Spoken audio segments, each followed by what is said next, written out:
हमारे रक्षा सूत्र चैनल में सभी भक्तों का स्वागत है। आज की कथा महान संत बाबा नीम करोरी महाराज जी की है। कृपा सभी भक्त ध्यान से सुने। टीटागढ़ पेपर मिल्स से संबंधित लखनऊ का एक माथुर परिवार महाराज जी का भक्त हो चला था। कागज का थोक का व्यापार करते थे। घर के मुखिया महाराज जी लखनऊ प्रवास के मध्य माथुर जी के आग्रह से दोपहर का प्रसाद उन्हीं के घर पा लेते थे। माथुर साहब की 3 कन्याएं थीं। बड़ी की दोनों आंखें पूर्ण रूपेण भेंगी थीं। काफ़ी उम्र हो चुकी थी, पर आंखों के कारण अविवाहित रह गईं। माथुर साहब की दौलत भी इस हेतु काम न आ सकी। दूसरी कन्या गूंगी भी थी और बहरी भी, केवल घर के कामकाज के सिवा अन्य किसी कामकाज की ना थी। तीसरी कन्या सुंदर भी थी और तेज भी, अपने मन का विवाह करना चाहती थी, पर बड़ी की शादी ना होने के कारण उसकी भी गाड़ी अटकी थी। सहज ही माथुर दंपति इस कारण अत्यंत दुखी था। गूंगी बहरी लड़की स्वाभाविक था, बुद्धि की भी कुंद थी। महाराज जी ने माथुर साहब से कई बार कहा कि इसे आर्ट कॉलेज में भर्ती करा दे। पहले तो माथुर साहब की इस विचित्र राय से कतराते रहे, पर फिर बार बार महाराज जी के कहने पर आर्ट कॉलेज लखनऊ भी ले गए तो प्रधानाचार्य ने स्वाभाविक था ऐसी गूंगी बहरी कुंद दिमाग लड़की को भर्ती करने से इनकार कर दिया।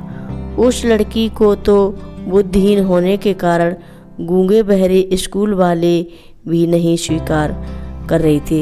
बाबा जी के कहने पर माथुर साहब लड़की को फिर ले गए आर्ट कॉलेज। फिर से इनकार हो गया। इसके बाद एक बार और इनकार हो गया, परंतु महाराज जी के अड़े रहे अपनी ही राय पर।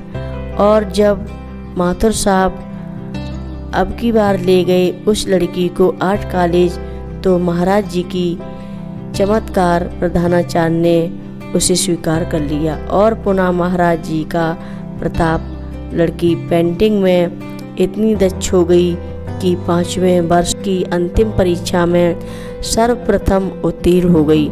साथ में सुनने भी लगी और कुछ स्पष्ट रूप से बुदबुदा कर अपनी बात भी कहने लग गई। इधर इस बीच बाबा जी ने एक दिन बड़ी को अपने पास बुलाया और उसकी दोनों आँखों को अपने हाथ से 2 अंगूठों से मलकर मालूम किया कि उसकी पुतलियाँ इसी सक्रिय से सीधी हो गईं।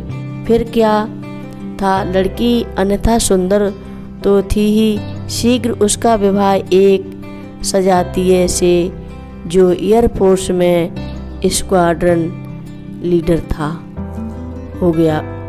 उधर उस बीच वाली लड़की को भी राजस्थान में नियुक्त एयर फोर्स के एक बड़े अफसर ने, जो विधुर था, अंगीकार कर लिया। तीसरी का रास्ता तो स्वतः खुल ही गया। आज की यह कथा महान संत बाबा नीम करोरी महाराज जी की है।